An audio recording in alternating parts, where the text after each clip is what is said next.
ये जो आंख दिखाई जा रही है और जो सवाल पूछे जा रहे हैं, ये आंख राजद को ही दिखाई जा रही है और ये सवाल भी राजद से पूछे जा रहे हैं। पलायन को लेकर जो कांग्रेस की चिंता है, वो चिंता हम सब की भी है।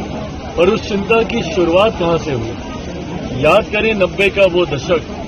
हर वो युवा जो आज की तारीख में संभवतः मेरी उम्र का होगा या मुझसे ज्यादा उम्र के होंगे, या वो बुजुर्ग जिन्होंने 90 के दशक का वो दौर देखा, उनको आज भी वो याद होगा कि किस तरीके से पीढ़ियां बर्बाद हो गई, पीढ़ियां मजबूर हो गई बिहार छोड़कर दूसरे राज्यों में, दूसरे देशों में जाने के।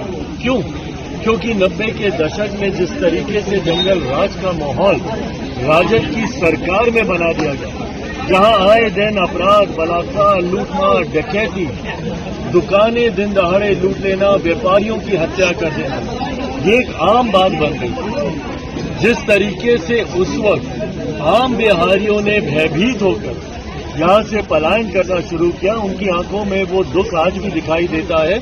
जब दूसरे राज्यों में या जब विदेशी दौरों पे जब मैं बिहारी डायस्पोरा से इंटरेक्ट करता हूं, उनको तकलीफ है कि उसके बाद उनकी आने वाली पीढ़ियां कभी बिहार वापस लौट के जा ही नहीं पाती। मैं इतना धन्यवाद जरूर मुख्यमंत्री नीतीश कुमार जी का दूंगा कि उन्होंने अपने कार्यकाल के दौरान कम से कम उस नींव को तैयार किया जिसको आने वाले समय में बिहार विधानसभा चुनाव के बाद प्रधानमंत्री नरेंद्र मोदी जी की सोच वाली सरकार के संरक्षण में अब उस व्यवस्था को और इतना मजबूत किया जाएगा कि न सिर्फ पलायन रुकेगा बल्कि रिवर्स माइग्रेशन भी अब हम लोग शुरू करवाएंगे। वो लोग जो पलायन करके दूसरे राज्यों में गए हैं या दूसरे देशों में गए हैं, कैसे वो वापस अपने प्रदेश, अपने बिहार में वापस आए, ये व्यवस्था भी तैयार की जाएगी। पर कांग्रेस जो इस विषय को उठाकर आगे बढ़ने का काम कर रही है, कहीं न कहीं कांग्रेस और राजद के बीच की दरारें अब देखने को मिल रही है। मैं ये मानता हूं